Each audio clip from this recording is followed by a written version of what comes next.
Naitwa Brigedia Jenerali Hassan Rashid Mabena, mkuu wa utawala Jeshi la Kujenga Taifa. Leo tarehe 11 mwezi wa 7 mwaka 2026 nimefika hapa katika viwanja vya Sabasaba kuweza kujionea maonyesho haya ambayo yanatimiza miaka yake 50 toka kuanza kuonyeshwa kwake. Na katika miaka 50 hii ya maonyesho hayo, kwa upande wa Jeshi la Kujenga Taifa wameendelea kufanya vyema, na nyinyi nyote ni mashahidi, mmeweza kushuhudia wameweza kupata tuzo katika maonyesho kwa kategori ile ambayo inahusu taasisi. Sasa nimeweza kujionea shughuli mbalimbali ambazo zinafanywa na shirika letu la uzalishaji mali, yaani SUMA JKT, pamoja na vikosi vya Jeshi la Kujenga Taifa kwa ujumla wake.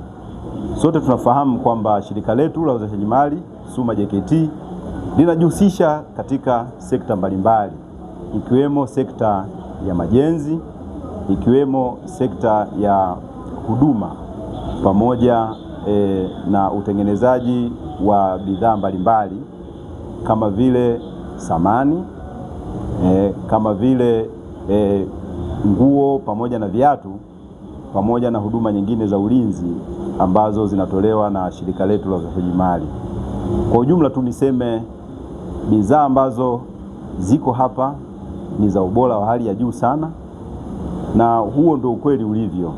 Kinachoonekana hapa ndicho ambacho kinatengenezwa huko katika maeneo ya viwanda vyetu pamoja na maeneo ya utoaji wa huduma.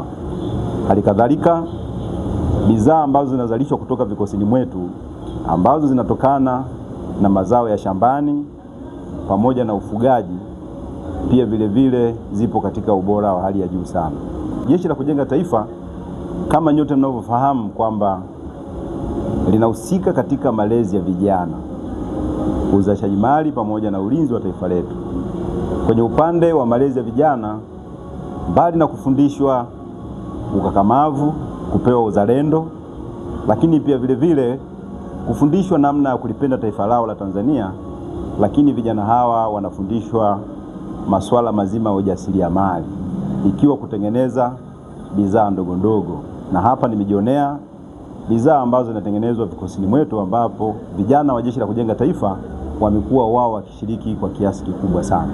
Nitoe rai kwa upande wa shirika letu la SUMA JKT pamoja na vikosi vyetu kwamba hizi juhudi na jitihada ambazo wamezionyesha sasa ziendelee, na huu mfano wa hivi ambavyo vimekuja kuonyeshwa katika maadhimisho haya ya Sabasaba basi viweze kutengenezwa kwa wingi na kwa ubora sana, kwani Watanzania wanazipenda bidhaa zetu na wamekuwa wakiziulizia sana. Kwa hiyo ile kasi ya uzalishaji iweze kuongezeka ili kusudi Watanzania waweze kupata bidhaa bora ambazo zinazalishwa na Watanzania wenyewe.